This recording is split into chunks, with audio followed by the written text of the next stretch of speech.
You are always fighting for us, heaven's angels all around. My delight is found in knowing that you wear the victor's crown. You're my help and my defender, you're my savior and my friend. By your grace I live and breathe to worship you. At the mention of your greatness, in your name I will bow down. In your presence fear is silent, for you wear the victor's crown. Let your glory fill this temple, let your power overflow. By your grace I live and breathe to worship you.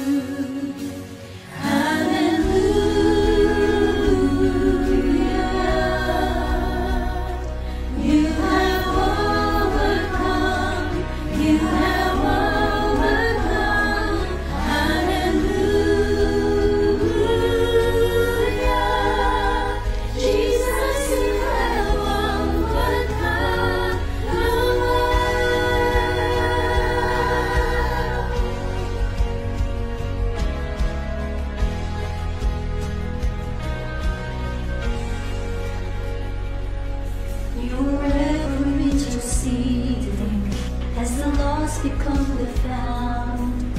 You can never be defeated, for you wear the victor's crown. You are Jesus the Messiah, you're the hope of all the world. By your grace I live and breathe to worship you.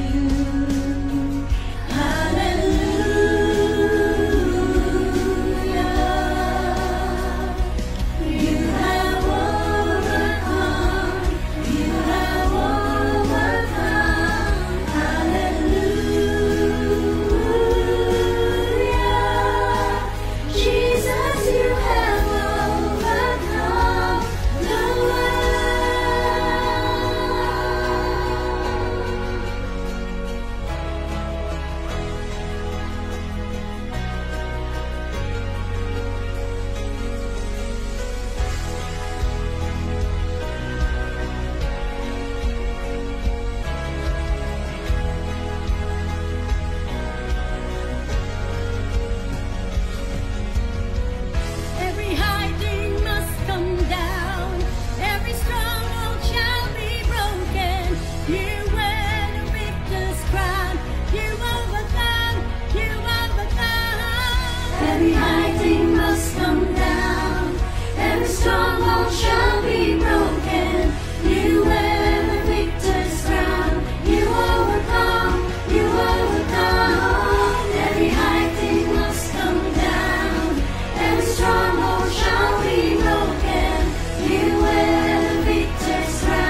you overcome, you overcome.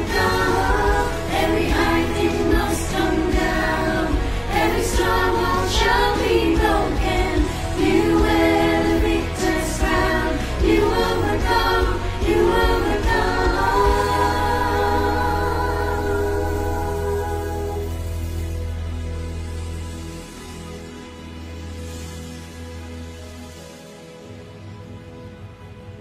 At the cross the work was finished, you were buried in the ground, but the grave could not contain you, for you wear the victor's crown.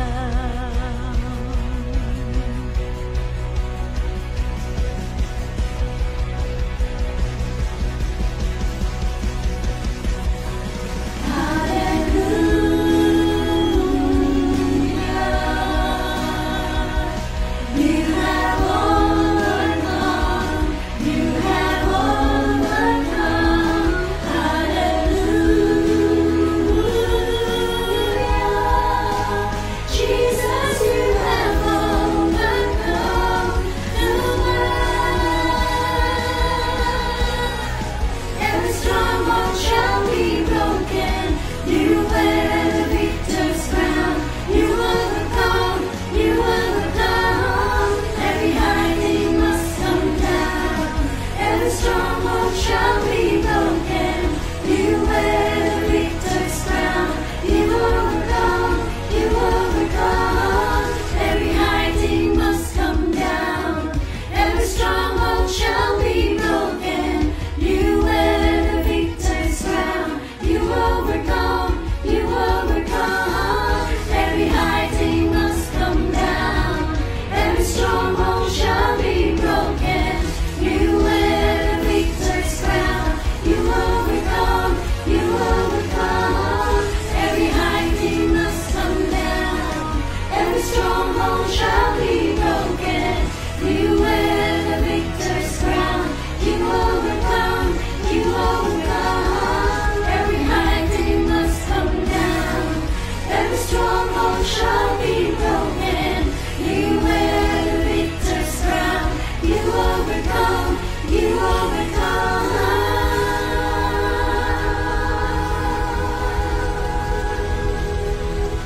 the narrow road, and those who've gone before us light the way,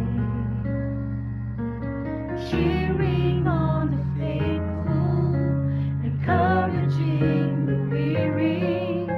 Their lives are searing testament to God's sustaining grace. Surrounded by so great a cloud of witnesses, let us run the race not only for the prize, but as those who've gone before us, let us lead with those behind us. The heritage of faithfulness passed on through godly lives. Oh, may all who come behind us find us faithful. May the fire of our devotion light their way. May the footprints that we lead them to believe, and the lives we live inspire them to obey. Oh, may all who come behind us find us faithful.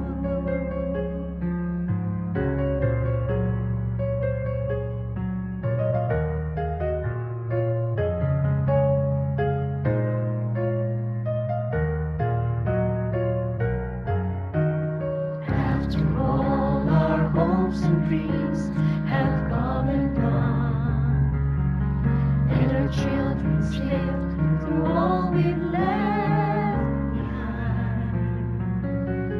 May the truths that they discover and the memories they uncover become the light that leads them to the road we each must find. Oh, may all who come behind us find us faithful. May the fire of our devotion light their way. May the footprints that we lead them to believe, and the lives we live inspire them to obey.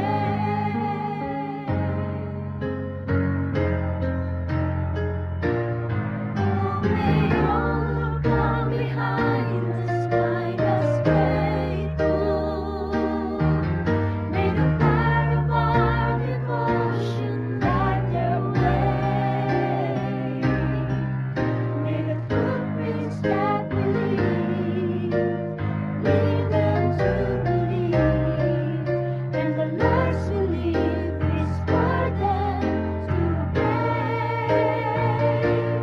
Oh, may all who come behind us find us faithful.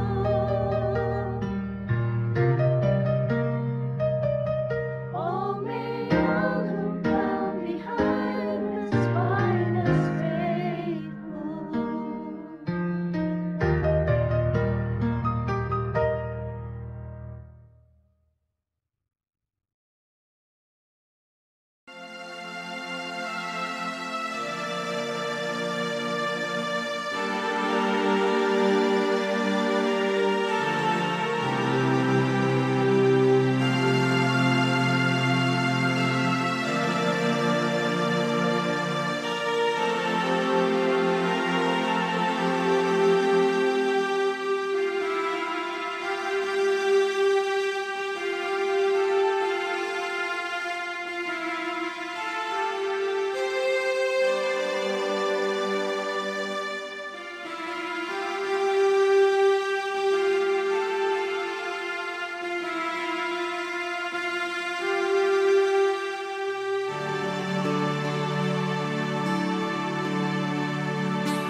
Grace is sufficient for me.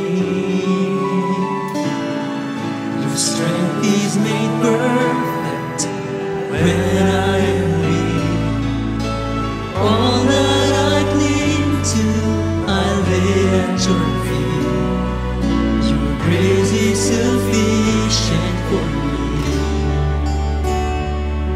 Your grace is sufficient for me. Your strength is made perfect when I am weak. All that I cling to, I lay at your feet. Your grace is sufficient for me. I'm no longer striving to merit your love. I rest in your promise to me. All of my sins have been washed in your love. Your mercy is all that I need. Your grace is sufficient for me. Your strength is made perfect when I am weak.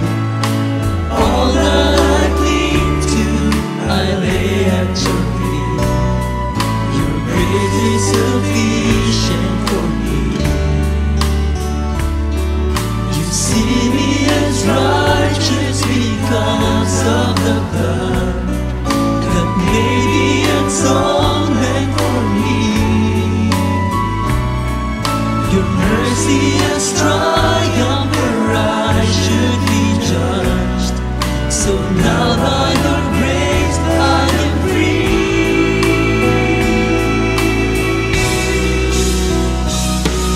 Your grace is sufficient for me.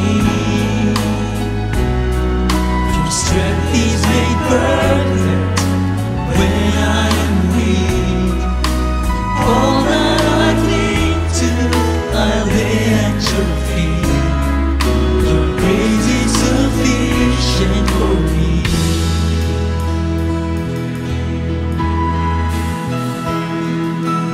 All that I cling to, I lay at your feet. Your grace is sufficient for me.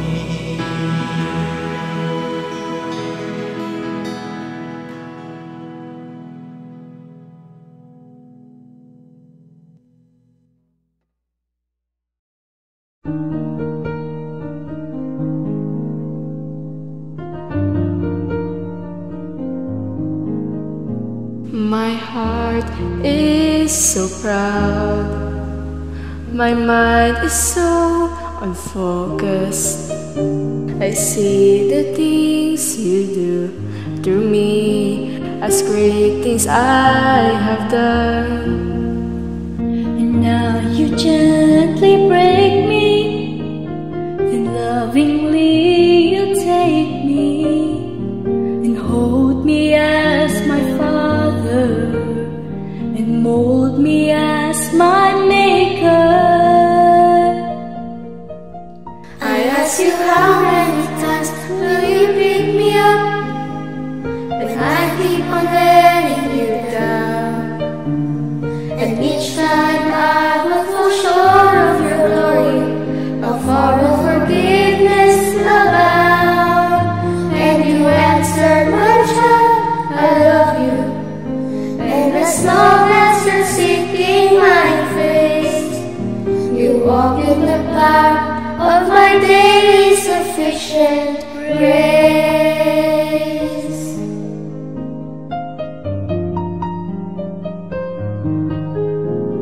At times I may grow weak and feel a bit discouraged, knowing that someone somewhere could do a better job.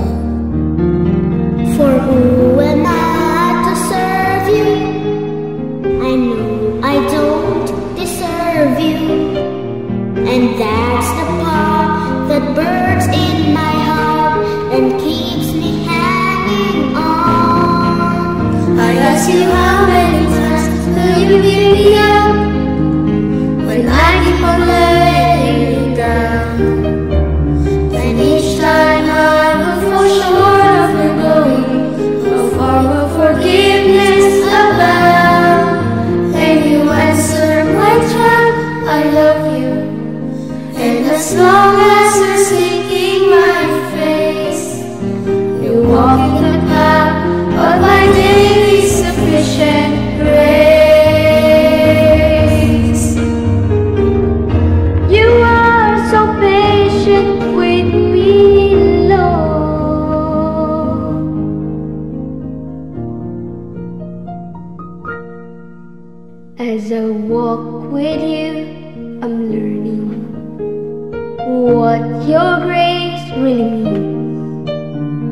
The price that I could never pay was paid at Calvary.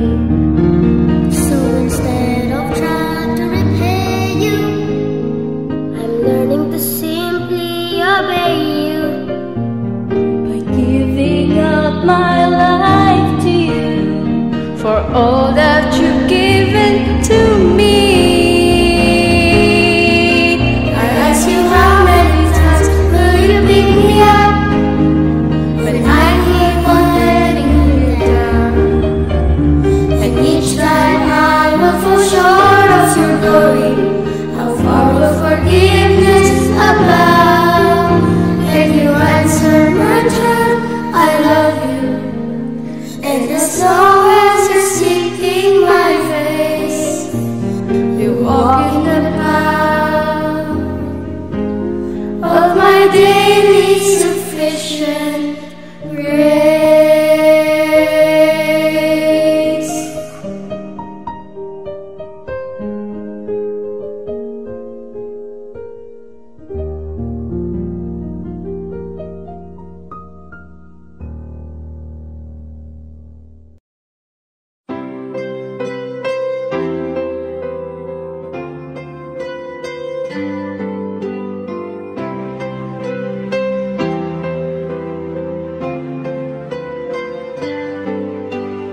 There is a Redeemer, Jesus Christ's only Son, precious Lamb of God, Messiah,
guys. Hi guys. Hi kids. Come and join us. Come and join us. Come and join us. Come and join us. Come and join us on our Sunday school every 10:30 a.m. Every 10:30 a.m. Every 10:30 a.m. 10:30 a.m. Right after our church service online. We are also glad if you could invite your friends and family members with you. Thank you and God bless. See you there. Bye-bye. Okay po kayo. So, bye. See you there. See you there.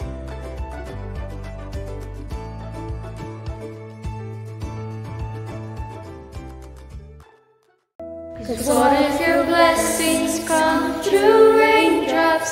What if your healing comes through tears? What if 1,000 sleepless nights are what it takes to know you're near? What if trials of this life are your mercies in disguise?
Good morning po. Isang mabiyaya at mapagpalang araw ng linggo sa inyong lahat. Salamat sa Diyos sa panibagong kalakasan, sa panibagong araw na Kanyang ipinagkaloob sa ating mga buhay.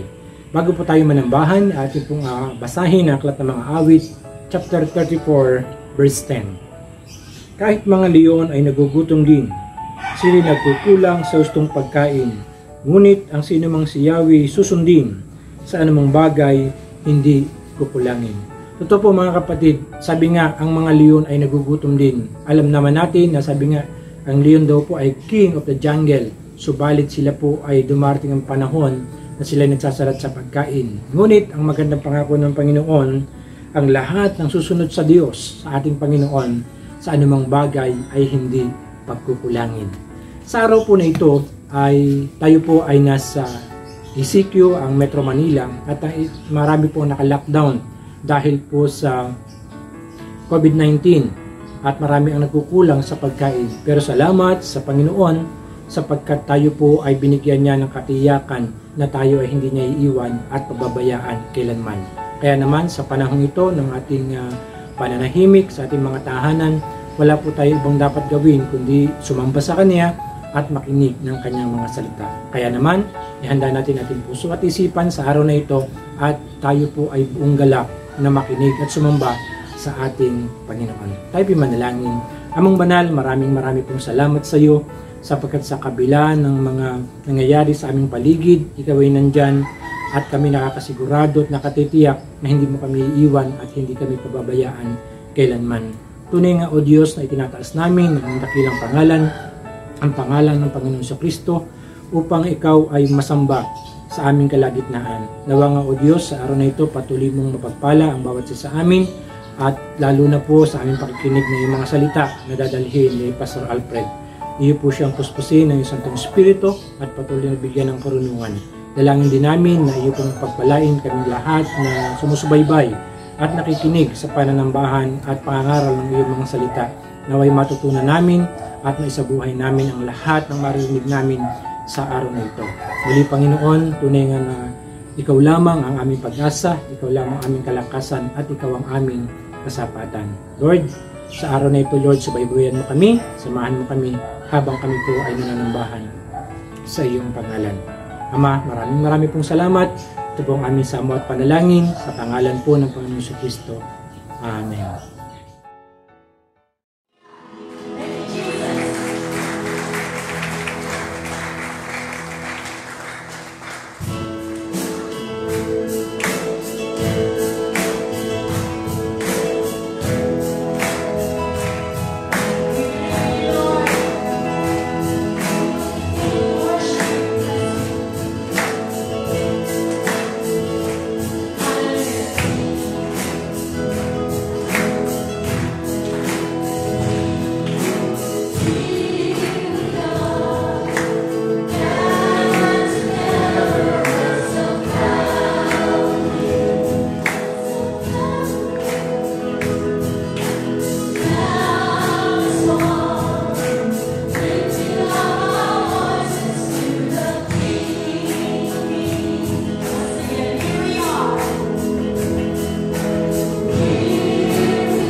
Holy words, long preserved for our walk in this world. They resound with God's own heart. Oh, let the ancient words impart. Words of life, words of hope, give us strength, help us cope in this world wherever we roam. Ancient words will guide us home. Ancient words, ever true, changing me and changing you. We have come with open hearts. Oh, let the ancient words impart.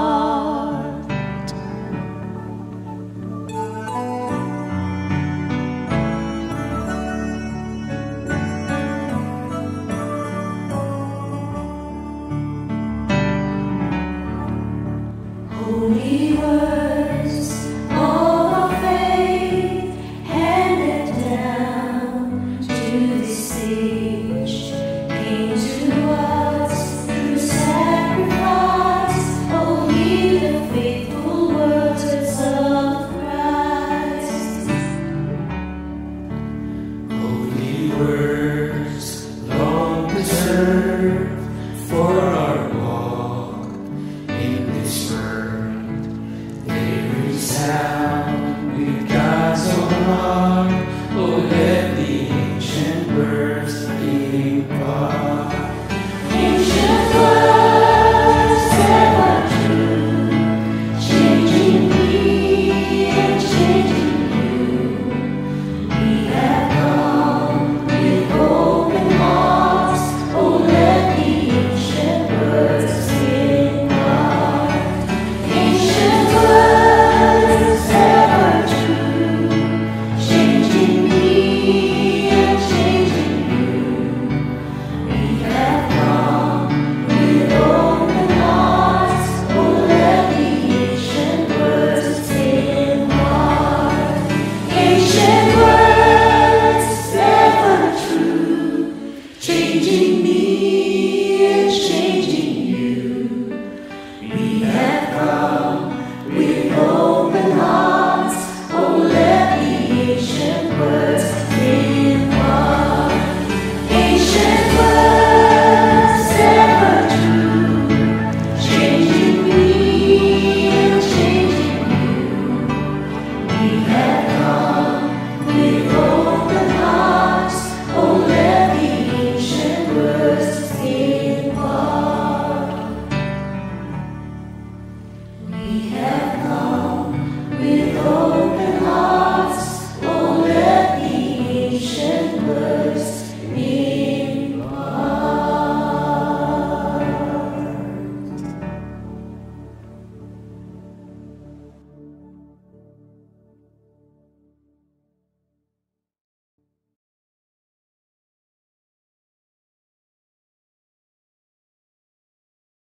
Praise the Lord! Hallelujah! Isang mapagpala at mapagpaalalang araw ng linggo sa lahat. Isa na naman pong karangalan at isang magandang pagkakataon para sa akin. Ako po ay muling papasok sa inyong mga tahanan upang magdala ng mabuting balita ng kaligtasan, ng mga paalala ng Diyos para sa atin. Tunay nga pong tayo po ay nasa mga huling araw na. At tandaan po natin na ang mga huling araw ay puno po ng pagpapaalala sa atin ng ating Diyos. Naway nasa mabuti tayong kalagayan at patuloy na nag-iingat sa ating kalusugang pisikal at kalusugang espiritual. Sa araw na ito, ating pag-aaralan kung paano mananatiling malakas ang ating pananampalataya sa Diyos at maging mapagbantay upang mapangalagaan natin ang ating banal na relasyon sa ating banal na Diyos sa pangalan ng ating Panginoong Hesukristo. Tayo po muna ay manalangin. Amang banal na nasa langit, nagpapasalamat po kami sa araw na ito. Isa na naman pong pagkakataon na kami po ay makikinig ng iyong banal na salita. Dalangin namin, O Lord, na pakapuspusin mo kami ng banal na Espiritu Santo upang maunawaan namin ang mensahe sa araw na ito. Ito po ang aming dalangin sa pangalan ng aming Panginoong Jesucristo, at ang lahat ng anak ng Diyos ay magsabi ng Amen at Amen. The title of my message today, my 147th online preaching is Stay Sharp in the Spirit.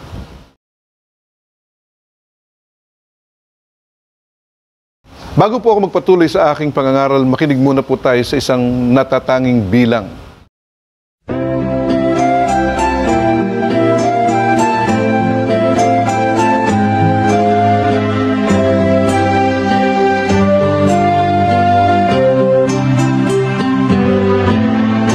Huni ng ibon at daloy ng alon, nagpapaalala sa atin.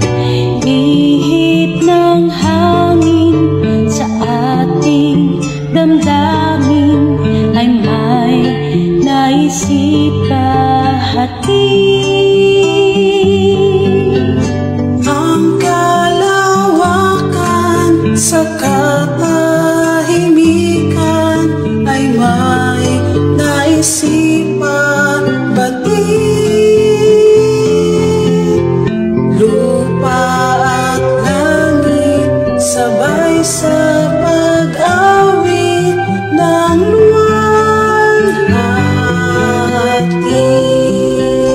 Ating purihin, purihin, purihin ang Diyos. O purihin, purihin, purihin ang Diyos. Ating puso at isip sa salmo at awit, purihin, purihin ang Diyos.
Maraming salamat, worship team, sa inyong napakagandang awit.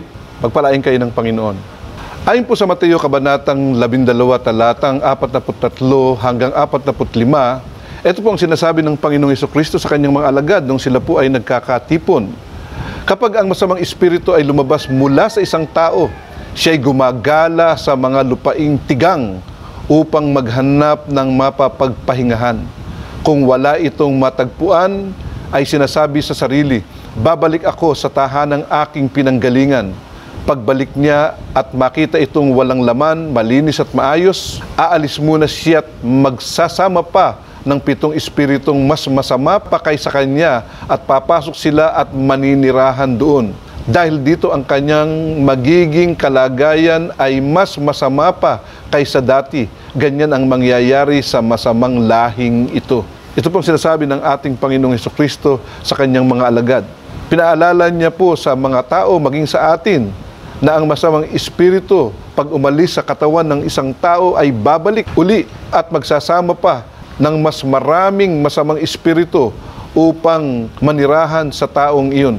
Ayon sa banal na kasulatan, matapos bautismo ni Juan, ang ating Panginoon, dinala siya ng espiritu sa disyerto ng Judea. At doon sa ilang siya'y nag-ayuno sa loob ng 40 araw at 40 gabi. Kaya't siya'y nagutom at nanghina physically. At doon sa ilang, si Jesus ay tinukso ng dyablo. Ganito po ang nangyari po doon po sa Judean desert, na kung saan dinala po ng Espiritu ng Diyos ang ating Panginoon at upang mag-ayuno at manalangin. At doon po sa ilang, siya po ay tinukso ng dyablo. Bagamat ang ating Panginoong Hesukristo ay tunay na Diyos, siya ay nagkatawang tao upang maranasan niya ang nararamdaman ng isang taong katulad mo at katulad ko. Katulad ng pangkaraniwang tao, ang ating Panginoon ay nakaramdam ng pagkagutom. Siya din po ay nanghihina, nalulungkot din siya at siya po ay nagsasaya din, katulad ng pangkaraniwang tao. At dahil sa pag-ibig ng Diyos sa atin, isinugo niya ang kanyang bugtong na anak na si Hesukristo upang manirahang kapiling natin at upang tubusin ang lahat ng tao sa pagkakasala. Ayon po sa mga taga-Pilipos, Kabanata 2, talatang 6 hanggang 8, kahit siya'y likas at tunay na Diyos, hindi niya ipinagpilitang manatiling kapantay ng Diyos. Sa halip, kusa niyang hinubad ang pagiging kapantay ng Diyos at naging katulad ng isang alipin.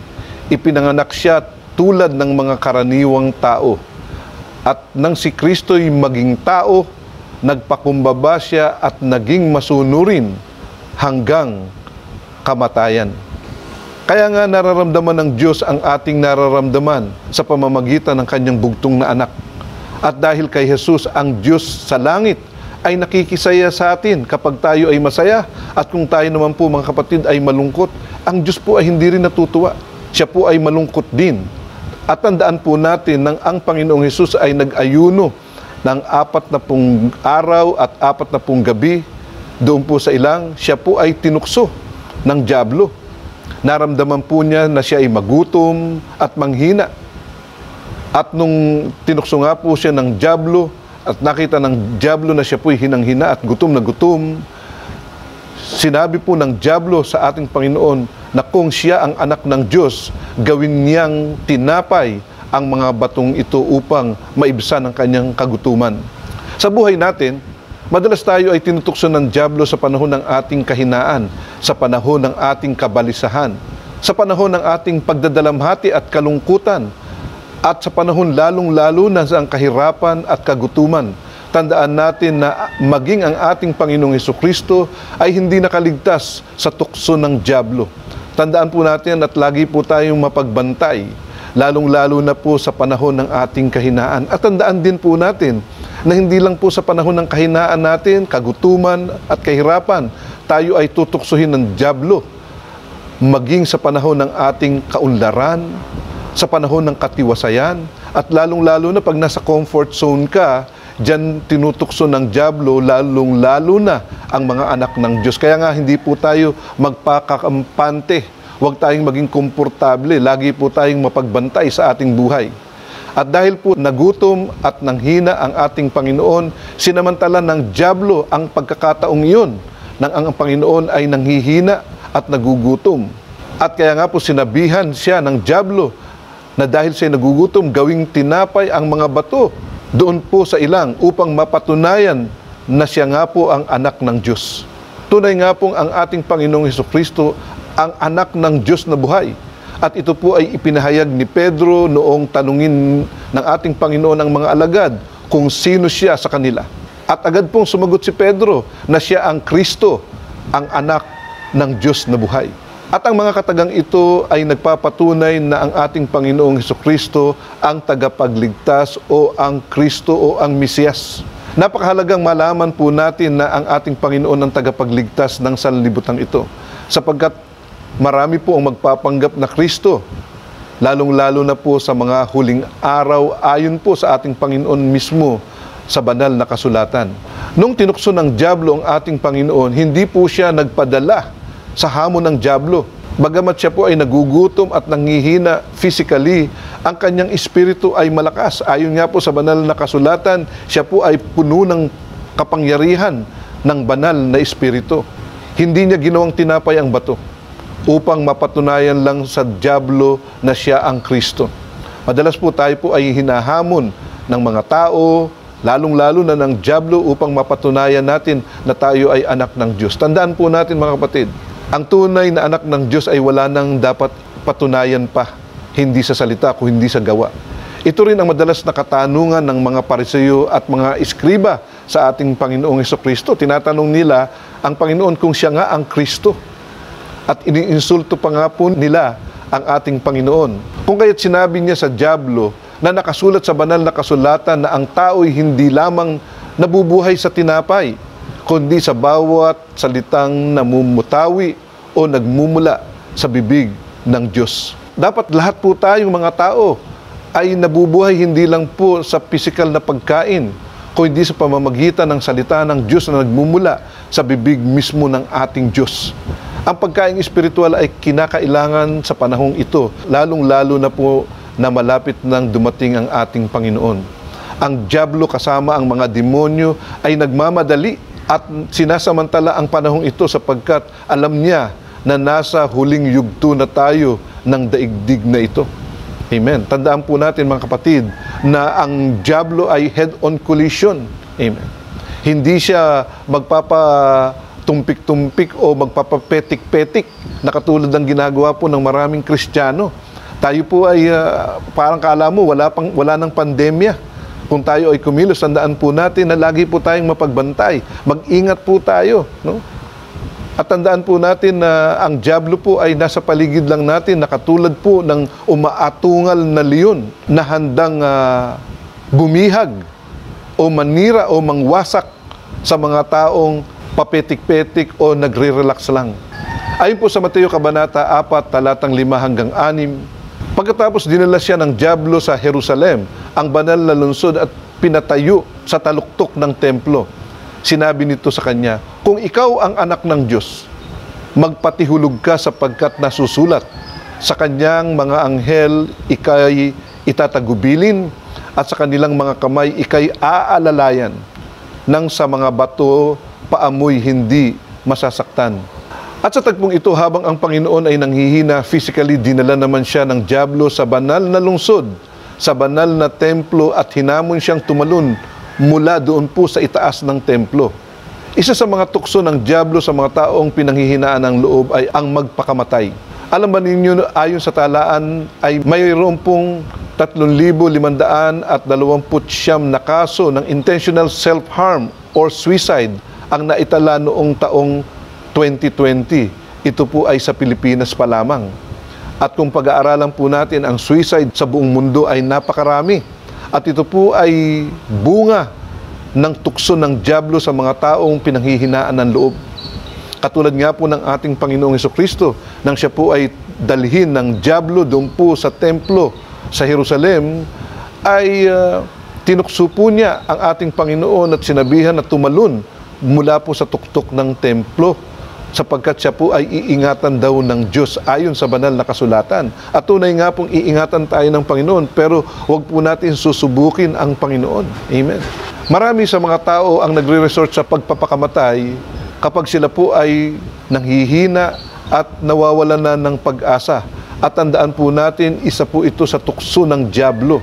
Always remember and be on watch because the devil is taking advantage of this crisis which is happening nowadays.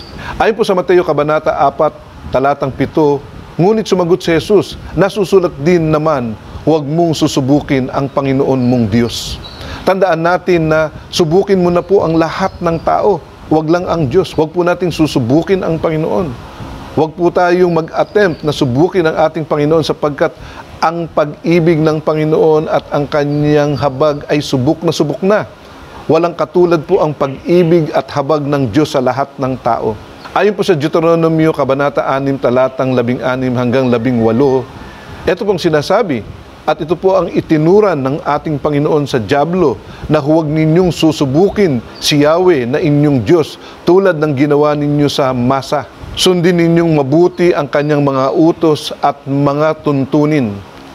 Gawin ninyo kung ano ang tama at mabuti sa paningin ni Yahweh at mamumuhay kayong matiwasay. Isang paglalapastangan sa Diyos ang subukin siya. Katulad ng ginawa ni Moses doon po sa Masa o sa Meriba nang siya ay magdabog sa Panginoong Yahweh.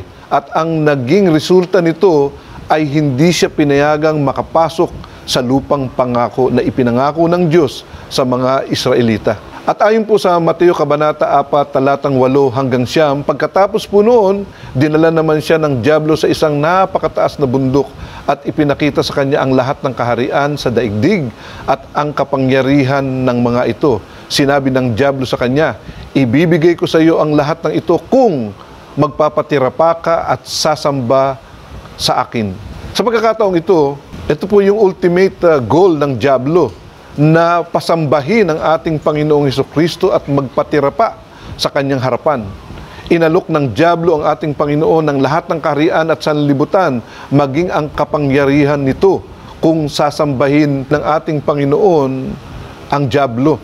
Lagi nating tandaan na ang mga material na bagay sa sanlibutan ay tunay na nakakahalina. At ginawa po ng dyablo ay inalok po ang ating Panginoon ng kaharian at kapangyarihan nito kung sasamba lamang ang ating Panginoon kay Satanas. Madalas naririnig natin ang salitang, kahit isang lako pa ang aking kaluluwa sa demonyo, yumaman lang ako. Marami po sa ating ganyan, ano? Lalong-lalo na po sa mga tao na pag nararanasan po ang matinding kahirapan, sinasabi natin na kahit na isanla natin ang ating kaluluwa sa demonyo, umasenso lang tayo. Tandaan po natin na huwag po nating susubukan ang ating Diyos. Marami sa mga tao ang nagkakasala at lalong napapalayo sa Diyos dahil sa alok ng sanlibutang ito. Sinabi ng dyablo kay Jesus na ibibigay sa kanya ang lahat ng kaharian at kapangyarihan kung magpapatira pa at sasamba sa kanya ang ating Panginoon. Nakita po ninyo mga kapatid, ano? Ganito po yung tukso ng dyablo sa ating Panginoon. At hindi po nakaligtas ang Panginoong Jesus sa tukso ng dyablo. Kaya nga po tayo mga kapatid na nanonood at nakikinig, hindi po tayo exempted sapagkat marami pong iaalok ang sanlibutang ito sa ating buhay para tayo po ay magkasala at mapalayo sa ating relasyon sa ating Panginoon. Kaya nga po tayo ay dapat mapagmatsyag at laging manalangin upang hindi tayo mahulog sa tukso ng kaaway. Isa sa katangian ng mga sumasamba sa Diyos-Diyosan ay ang pagiging maibigin sa sanlibutan at sa mga bagay pang sanlibutan at ang kapangyarihang inaalok ng sanlibutan. Sasabihin mo na naman, Pastor, tinitira mo na naman ang mga taong sumasamba sa Diyos-Diyosan. Totoo naman po yun, mga kapatid. Pag-aralan po ninyo, tayo po ay magmasid na ang lahat po ng sumamba, nagpatira pa sa mga ribulto, sa mga santong gawa sa kahoy at mga bato. Mapapansin po ninyo na ang mga taong ito ay maibigin sa mga material na bagay ng sanlibutan at kayang-kaya nilang isanla ang kanilang kaluluwa sa demonyo para lang sila yumaman. Sabi nga po, he who has the gold rules. Kung sino daw po ang mayroong ginto at salapi, siya ang nagiging Panginoon ng sanlibutan ito. At dahil dito nagkakasala ang mga tao. Ayon po sa unang Juan Kabanata 2, talatang 15 hanggang 17, huwag niyong ibigin ang sanlibutan o ang mga bagay na nasa sanlibutan. Ang umiibig sa sanlibutan ay hindi umiibig sa Ama. Ang lahat ng nasa sanlibutan, ang masasamang nasa ng laman, ang nasa ng mga mata at ang pagmamalaki sa mundong ito ay hindi nagmumula sa Ama kundi sa sanlibutan. Mawawala ang sanlibutan at ang lahat ng kinahuhumalingan nito. Ngunit ang mga sumusunod sa kalooban ng Diyos ay mabubuhay magpakailanman. Purihin ang Panginoon. Kaya nga po tayo mga kapatid ay huwag nating mahalin ang sanlibutan ito. Sapagkat ang sanlibutan ito isang araw, sabi ng banal na salita ng Diyos, ay mawawala. Maglalaho po ang lahat ng bagay, sapagkat lahat po ng bagay na nasa paligid natin ay pansamantala lamang. At ang sabi po at ang pangako po ng banal na kasulatan na ang lahat ng susunod sa kalooban ng Diyos ay mabubuhay magpakailanman. Tayo ay bibigyan ng Diyos ng buhay na walang hanggan. Marami sa atin ang nahuhulog sa bitag ng kaaway kapag sumosobra na ang ating pagkahumaling sa mga bagay na pangsanlibutan. Tandaan ninyo mga kapatid, no? Huwag po tayong masyadong nahuhumaling sa mga bagay na nasa paligid natin. At dapat nating maunawaan na ito ay isang uri ng patibong ng dyablo. Ano po yun? Yung lust of the eyes. Pinakikita madalas sa atin ng dyablo ang mga bagay na gusto niyang kahumalingan natin. At dahil po dito, tayo po ay nagkakasala. Yung po mga umaasenso, dumadami ang salapi, ay nagiging mayabang. Amen. Tandaan po natin mga kapatid, na sinasabi po ng banal na kasulatan, ang mga nahuhumaling sa sanlibutang ito, maging sa lahat ng bagay sa sanlibutang ito, ay nagkakaroon ng palalong puso, nagiging mayabang at nagmamataas, no? At ito ay isang kasalanan at dapat nating maunawaan na ito ay patibong ng dyablo sa lahat ng tao. At ayon po sa Mateo Kabanata 4, talatang 10, kaya't sumagot si Jesus, lumayas ka Satanas, sapagkat nasusulat, ang Panginoon mong Diyos ang dapat mong sasambahin at siya lamang ang dapat mong paglilingkuran. Nirebuke po ng ating Panginoon si Satanas, sapagkat gusto ni Satanas na magpatira pa ang ating Panginoon kay Satanas at sumamba sa Kanya. Amen.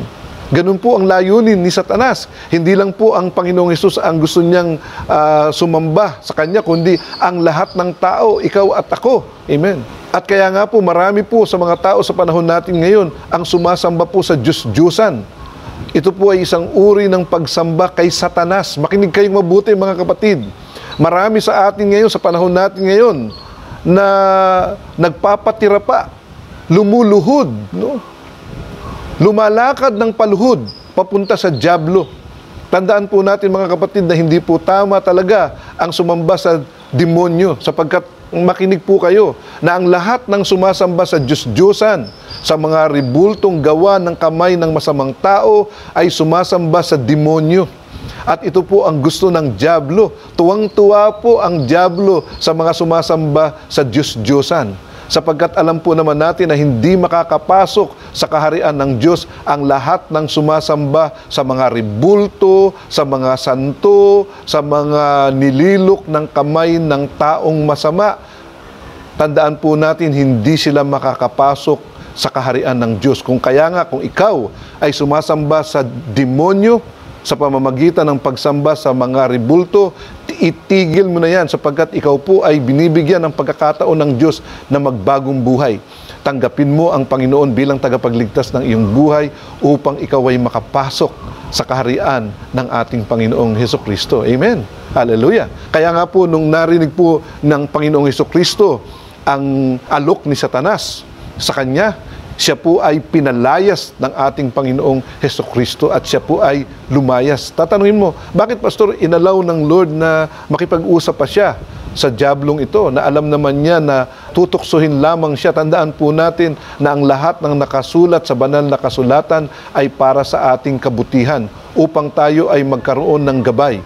Isang gabay itong mensaheng ito sa atin, upang tayo po ay magkaroon ng katagumpayan laban sa panunukso at alok ng dyablo sa ating buhay. At pinalayas nga po ng ating Panginoon ng dyablo sa oras na iyon, at ito ay lumayas naman. Tandaan natin na tayong mga mananampalataya ng Diyos, ang lahat ng anak ng Diyos ay binigyan ng kapangyarihan ng Diyos na magpalayas ng mga demonyo.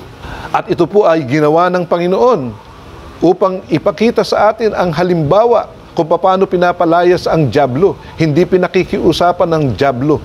Tandaan po natin na hindi po nakiusap ang Panginoon sa demonyo. Anong ginawa niya? Sinabi niya, lumayas ka sa harapan ko, Satanas. Sa ating buhay, kapag tayo ay tinutukso ng dyablo, huwag na kayong makipag-usap sa kanya. Sa halip, palayasin nyo agad ang diablong ito upang hindi na kayo matukso. At ipinaalala sa atin ng Panginoon ng palayasin niya ang diablo na ang Diyos lamang ang dapat nating ibigin, sambahin at paglingkuran. Ayon po sa Deuteronomio, Kabanata 6, talatang 4, pakinggan mo, O Israel, si Yahweh na ating Diyos ang tanging Yahweh. Ibigin mo si Yahweh na iyong Diyos ng buong puso, buong kaluluwa at buong lakas. Sa salitang Hebreo, ang mga talatang ito ay tinatawag na Shema, na ang ibig sabihin ay listen o hear. Ito po ay Jewish confession of faith to God. Ito ay palaging binabanggit ng mga Hudyo sa kanilang panalangin, araw at gabi. Ito po ay declaration ng kanilang pananampalataya at pagtitiwala sa Diyos. Kaya nga po tayo, tandaan po natin ang ibinilin sa atin ng Diyos na ang Diyos lang ang dapat nating mahalin, paglingkuran ng buong puso at kaluluwa. Ayon po sa Lucas Kabanata 4, talatang 13, pagkatapos tuksohin si Jesus sa lahat ng paraan, umalis na ang diablo at naghintay ng ibang pagkakataon. Nakita niyo mga kapatid, ano? Ang diablo, kung ikaw, kapatid, ay iniwanan ng diablo sa oras na ito, nung ikaw ay nakipag-isa sa ating Panginoong Hesukristo, tandaan natin na ikaw ay iniwanan ng diablo, subalit naghihintay ang diablo ng isa pang pagkakataon upang tayo ay tuksuhin, upang tayo ay mapahamak, upang tayo ay magkasala, at upang tayo ay ilayo sa relasyon sa ating Panginoon. Lalong-lalo na sa panahon na ito, sa krisis ng pandemya, sinasamantala ng diablo ang ating kahinaan sapagkat ito ang oras na maraming bumibigay sa tukso ng diablo. Ang tawag dito ay breaking point. Pag tayo po ay dumadating na doon po sa ating breaking point na kung saan doon na tayo bibigay, tandaan po natin na ang diablo po ay naghihintay lamang sa atin. Kaya nga po kung tayo po ay nanghihina at nawawalan ng loob, tawagin natin ang Panginoong Hesukristo. Sapagkat ang sabi po ng Bible, he who calls upon the name of the Lord will be saved. Ang sinumang tumatawag sa pangalan ng ating Panginoong Hesukristo ay maliligtas. Amen. Kaya nga po, kung ikaw at ako ay tinutukso ng diablo, just say the name of Jesus. Hallelujah. Glory to God. Because there is power in the name of Jesus. The devil will flee in the name of Jesus. Ang ating mga karamdaman ay gagaling sa pangalan ng Panginoong Hesukristo. Ang kalungkutan natin ay mapapawi sa pangalan ng Panginoong Hesukristo. Amen. Sapagkat may kapangyarihan ang pangalan ng Panginoong Hesukristo. Hallelujah. Glory to God. The devil is taking advantage of this crisis which is happening nowadays. He sowed distrust and unbelief. Lalong-lalo pa nga po sa panahon ng pandemyang ito na ang mga tao ay psychologically and spiritually suffering sa buong sanlibutan. Ang sabi po ng Luke chapter 4 verse 13, when the devil had finished all this tempting, he left him until an opportune time. Ayon po sa Mateo Kabanata 12, talatang 43 hanggang 44, ito pong sinasabi ng Panginoon, kapag ang masamang espiritu ay lumabas mula sa isang tao, siya ay gumagala sa mga lupaing tigang upang maghanap ng mapapagpahingahan. Kung wala itong matagpuan, ay sinasabi sa sarili, babalik ako sa tahanang aking pinanggalingan. Pagbalik niya at makita itong walang laman at malinis at maayos, anong gagawin? Siya ay babalik doon. Ang sabi ng Bible ay magsasama pa siya ng 7 masamang espiritu at babalik sa tahanang kanyang iniwanan. Kaya nga mga kapatid, lagi tayong mag-iingat. Nung tayo nakakilala sa Panginoon, pinalayas natin ang diablo sa ating tahanan. At ang diablo po ay maghihintay ng pagkakataon upang tayo po ay muling tuksuhin at ihulog sa pagkakasala. An opportune time is our moment of vulnerability. Ang opportune time po o yung pagkakataon na hinihintay po ng diablo ay ang pagkakataong tayo po ay mahina at madaling matukso. Lalong-lalo na nga po sa panahon ng krisis na ito na ang mga tao ay nangangailangan. Napansin po ninyo mga kapatid, ang mga tao po doon po sa Maynila ay sinuong po ang baha para magpabakuna. Hindi dahil para hindi sila magkaroon ng COVID-19, kundi natatakot daw po silang hindi bigyan ng ayuda. Nakita niyo po mga kapatid, ano? Marami po sa atin ang ayaw magpabakuna dahil natatakot po na tayo po ay baka mamatay sa bakuna ayon po sa mga fake news. Subalit nung marinig nila na hindi sila makakatanggap ng ayuda, nagtakbuhan kahit malalim ang tubig, kahit na magkaroon ng leptopyrosis, ay hamon na. Kahit na maraming ihipa ng daga dyan, lulusungin nila ang tubig dahil po dun sa ayuda. Nakita niyo po yung temptation ng demonyo, no? Na merong tao na nagpakalat na hindi bibigyan ng ayuda ang mga walang vaccine. Hallelujah. Alam na alam ng Diyos ang style ninyo. Alam na alam ng Diyos ang kahinaan ng tao, no? Dahil lang sa bibig, sa pagkain. Amen. Hindi daw magbibigay ng ayuda ang gobyerno pag walang vaccine. Nakita niyo mga kapatid, no? Hallelujah. Madali po tayong matukso ng dyablo. Kaya nga po tayo ay mag-iingat. The devil knows enough to know our moments of weakness. Alam na ng dyablo ang panahon ng ating kahinaan. Pag tayo po ay nagugutom, ano, mga kapatid? Pag ang tao ay nagugutom na, nako, bumibigay na po yan, mga kapatid. Kahit ano gagawin niya, makakain lang siya. Tandaan po natin na dumating din po ang oras ng pagkakataon na ang dyablo ay manunukso na naman sa ating Panginoong Jesucristo. At ito po ay nangyari doon po sa Getsemani, sa hardin ng Getsemani, nang hulihin po ang ating Panginoong Jesucristo ng mga tao po ng pinunong saserdote at ng mga Hudyo upang ang ating Panginoong Jesucristo ay mamatay doon sa krus. Pagkatapos po ng 3 taong pagmiministeryo ng ating Panginoon, dumating muli ang panahon o opportune time na siya ay nanghina at ang dyablo ay sinamantala muli ito sa panahon ng kanyang hinihintay, nang ang Panginoon ay dakpin at parusahan at mamatay sa krus at ilibing. At tandaan po natin, naroroon po ang diablong nagbabantay sa kanyang kamatayan sa krus.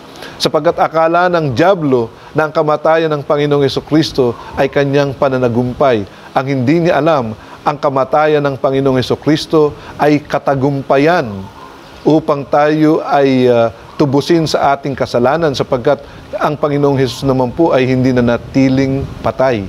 Sapagkat pagdating ng ika-3 araw, siya ay muling nabuhay. At ang power ng resurrection o ang kapangyarihan ng muling pagkabuhay ng Panginoong Jesucristo ay atin pong nararamdaman sa ating panahon. Amen. Hallelujah. Ayon po sa Mateo Kabanata 26, talatang 36, isinama ni Jesus ang kanyang mga alagad sa isang lugar na tinatawag na Getsemani. Sinabi niya sa kanila, "Dito muna kayo't mananalangin ako sa dako roon." At ayon po sa Mateo Kabanatang 26, talatang 40 hanggang 41, nang magbalik siya at dinatnan niyang natutulog ang 3 alagad, sinabi niya kay Pedro, "Talaga bang hindi kayo makapagpuyat na kasama ko kahit 1 oras man lamang? Magbantay kayo at manalangin upang huwag kayong madaig ng tukso. Ang espiritu'y nakahanda, ngunit ang laman ay mahina." Kaya nga huwag tayong maging kampante sa kalagayan natin. Hindi komo tayo ay anak ng Diyos, hindi na tayo kayang tuksin ng dyablo. Tandaan po natin na tayo po ang target ng dyablo. Gusto niya na tayo po ay magkasala at mapalayo sa relasyon natin sa ating Panginoon. Kung kaya tayo ay tinuruan ng Panginoon ng dapat nating gawin, kung tayo po ay sumasailalim sa tukso ng dyablo, at huwag nating babaliwalain ito. Don't take the temptation of the devil for granted. At tinutuo nga po ng dyablo ang kanyang pangako na siya po ay babalik sa isa pang pagkakataon, at binalikan nga po niya ang ating Panginoon doon po sa hardin ng Getsemani noong si Jesus ay ipinadakip ng punong saserdote at mga Hudyo upang mamatay sa krus. At doon nga po sa pagkakataong yun, saksi ang dyablo, no, na tinukso ang mga tao upang magkasala laban sa ating Panginoong Hesukristo. Tandaan po natin, ang paghuli o pagdakip po sa ating Panginoon ng mga Hudyo sa pamumuno ng punong saserdote ay isang panunukso. Ito po ay panunukso ng dyablo. Ang dyablo po ang may gawa nito na ang Panginoon ay hulihin at dakipin. Maging si Judas po ay ipinagkanulo ang ating Panginoon sa 30 pirasong pilak. At ito po ay dahil po sa kagagawa ng dyablo, dahil sa panunukso ng dyablo. At alam naman po natin kung ano nangyari kay Judas. Siya po ay nagpakamatay. Ito yung layunin ng dyablo na ang mga alagad ng Panginoon, ang mga mananampalataya ng Panginoong Jesucristo ay mamatay din, katulad ng nangyari kay Judas. At bago nga po dakpin ang ating Panginoon, isinama niya ang kanyang mga alagad upang siya ay manalangin sa hardin ng Getsemani.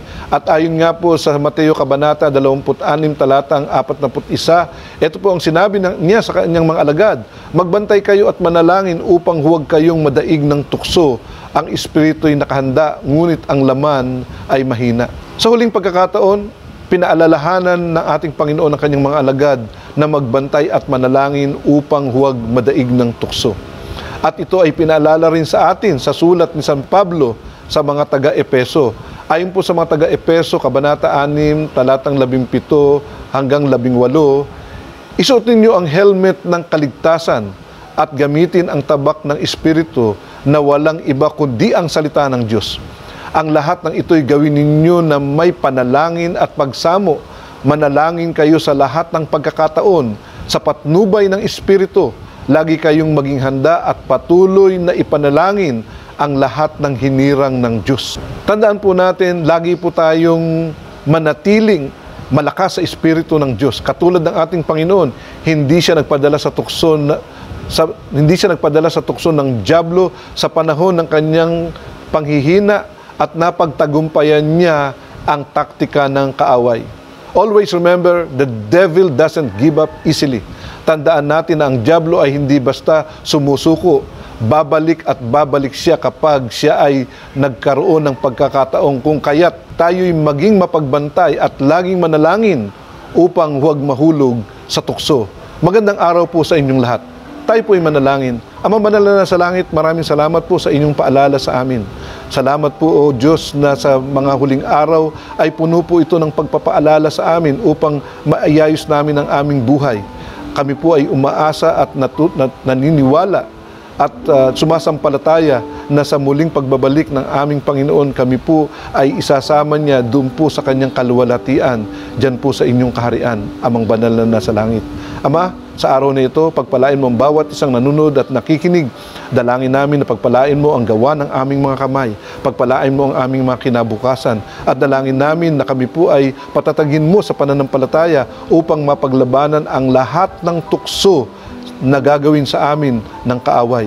Tunay nga, Panginoon, na ikaw ang aming kalakasan at dalangin namin ang iyong banal na salita na katulad ng tabak na may 2 talim. Dalangin namin, O Lord, na ipagkaloob niyo po sa amin ang kapangyarihan ng iyong salita at lalong-lalo na ang kapangyarihan ng iyong muling pagkabuhay. Ama, sa araw nito, pinupuri ka namin, nagpapasalamat kami. Dalangin namin na palain mo rin ang mga frontliners. Lagi namin naaalala sapagkat sa panahon ng pandemya, kailangan po naming manalangin at magpanalanginan sa isa't isa. Kung kaya't dalangin namin na ingatan mo ang lahat ng mga frontliners na patuloy na nag-aalaga sa mga may karamdaman. At dalangin din namin, Ama, na gumaling na po sana ang lahat ng may karamdaman ng COVID-19, lalong-lalo na sa aming bansa. Pagpalain mo ang Luzon, Visayas at Mindanao. Ingatan niyo po ang bayan namin, Panginoon. Dalangin ko na ang lahat ng Pilipino ay makakilala sa iyo, tanggapin kanila bilang Panginoon na tagapagligtas ng kanilang buhay. At dalangin ko, O Lord, na lahat ng sumasamba sa Diyos-Diyosan ay huminto na upang ang panunukso ng dyablo ay tumigil na rin sa kanila. Ama, sa araw na ito, tinataas ko sa iyo ang Israel. We pray for the peace of Jerusalem. We declare blessing, blessing, blessing over the whole nation of Israel. Pagpalain niyo po ang kanilang Prime Minister na si Naftali Bennett. Ingatan niyo po siya at dalangin ko na mapamahalaan din niya ang bansang Israel ng maayos. Pagpalain mo ang Amerika, ang Canada, ang Australia, ang Japan, ang China, ang Africa, ang Russia, at ang lahat ng bansa sa Europa at Middle East. Lalong-lalo na rin po ang lahat ng bansa sa Asia kasama ang bansang Pilipinas. Pagpalain mo rin ang aming Pangulo, dalangin namin na ingatan niyo po siya at gabayan upang mapamahalaan niya ng maayos ang aming bayan. Ama, sa araw na ito, pagpalain mo ang bawat pamilya na nanonood at nakikinig sa mensaheng ito. Pagpalain mo ang kanilang buhay, ilayo niyo po sila sa karamdaman, lalong-lalo na sa COVID-19.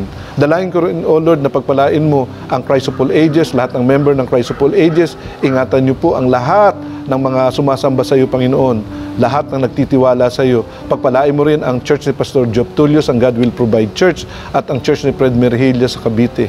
Ama, sa araw na ito, Natutuwa kami, nagagalak kami sa iyong mensahe sa amin. Dalangin ko rin, Panginoon, na pagpalain mo ang lahat po ng mga estudyanteng umaattend sa Study in the Word every Friday at 7 o'clock in the evening.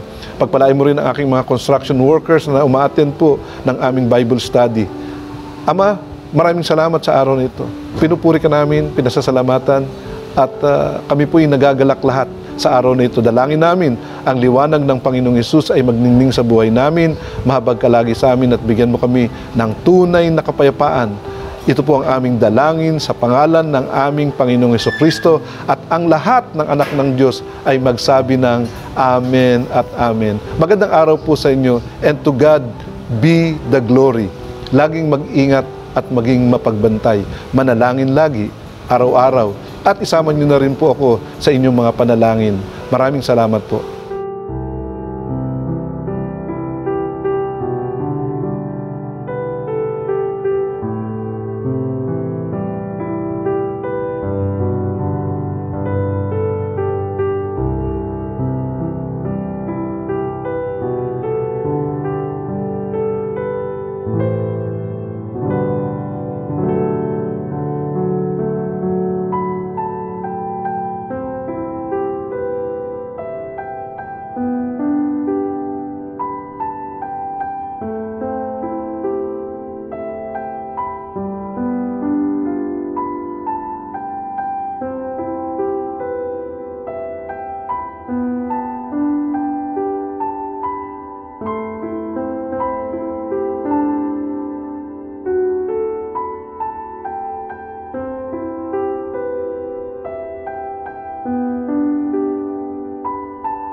Hi guys!